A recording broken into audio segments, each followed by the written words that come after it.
നിങ്ങളുടെ പെർഫോമൻസ് ഒക്കെ എങ്ങനെയുണ്ടായിരുന്നു ഈ ഒരു ഏജില്? കൊള്ളാം.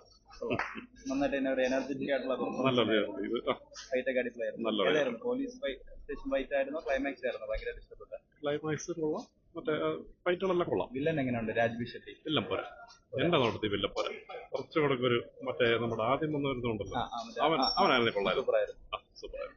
ബിന്ദു പണിക്കർ എങ്ങനെയുണ്ടായിരുന്നു? കോമഡി പണിക്കർ കുഴപ്പമില്ല, കൊള്ളാം. അമ്മയും മോനുമായിട്ടൊക്കെ കുഴപ്പമില്ല. അതുപോലെ മമ്മൂട്ടി ഫസ്റ്റ് കാണിച്ച സീൻ അത്ര ശരിയായില്ല എന്നാ എന്റെ തോന്നുന്നു. ആദ്യം കാണിച്ച സീൻ പെരുന്നാളിന് അടിയാണോ? അല്ലല്ല, പെരുന്നാളിന് അടിക്കുമ്പോ ആദ്യം കാണിക്കുന്ന ഇൻട്രോ പേര് ചോദിക്കുന്നത് അതൊന്ന് മാറ്റായിരുന്നു. പഞ്ചാക്കാര് മമ്മൂട്ടി ഒരു തിരിച്ചുവരെന്ന് പറയാം. കുറെ കാലം ശേഷം ഇറങ്ങി മമ്മൂട്ടി ഒരു അടിപൊളി പടമാണ്. പക്ഷെ എനിക്ക് കുറച്ചുകൂടെ ഇഷ്ടപ്പെട്ട ഇതാണ്. കുറച്ചുകൂടെ എനിക്ക് തോന്നുന്നു അടിപൊളിയായിട്ടുണ്ടായിരുന്നു. വില്ലനാണ് സൂപ്പർ. അതിന്റെ അകത്ത് ഏറ്റവും അടിപൊളി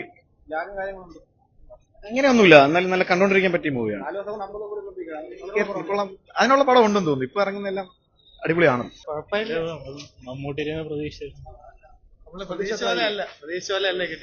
ഇതിന് മുമ്പിറങ്ങിയ പടം പോലെ ക്യാരിബറൊന്നും അവരിത്രത്തോളം വന്നിട്ടില്ല. മാസ് പടം എന്നുള്ള രീതിയിൽ ഒന്ന് കാണും. പ്രത്യേകിച്ചൊന്നും പറയാനില്ല. ചെറുപ്പ പടം, നല്ല പടം. മമ്മൂക്ക നല്ല അഭിനയം, നല്ല ഈ പ്രായത്തിൽ നല്ല രീതി അഭിനയിക്കും. അടിപൊളി പടം, വേറെ ഒന്നുമില്ല. അടിപൊളി പടം. ഇതേപോലെ മലയാള സിനിമയിൽ വേറെ വന്നിട്ടില്ല. മമ്മൂക്ക അടിപൊളി, ഇതുവരെ ഉള്ളതിൽ ഏറ്റവും പൊളിയായിരുന്നു.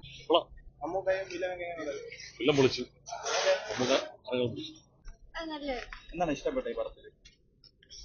ഓവറോൾ മമ്മൂട്ടിയുടെ പെർഫോമൻസ് ഫൈറ്റ് ഒക്കെ എങ്ങനെയുണ്ട്? സൂപ്പറായിരുന്നു. ബാക്കി നായികയും പാച്ചു അത്ഭുതങ്ങളൊക്കെ ബിന്ദു പണിക്കർ എങ്ങനെയുണ്ട്? അമ്മയും മോനായിട്ട് ഇവരുടെ ബോണ്ടിങ് ഒക്കെ അവര് നല്ല രസമുണ്ട്. ഒരു കോമഡി ജോണർ ആണ് ബേസിക്കലി. വില്ലൻ എങ്ങനെ ഉണ്ടായിരുന്നു? രാജ്ബി ഷെട്ടി എല്ലാം അടിപൊളി. എല്ലാം കൊള്ളാം. അടിപൊളി പടം.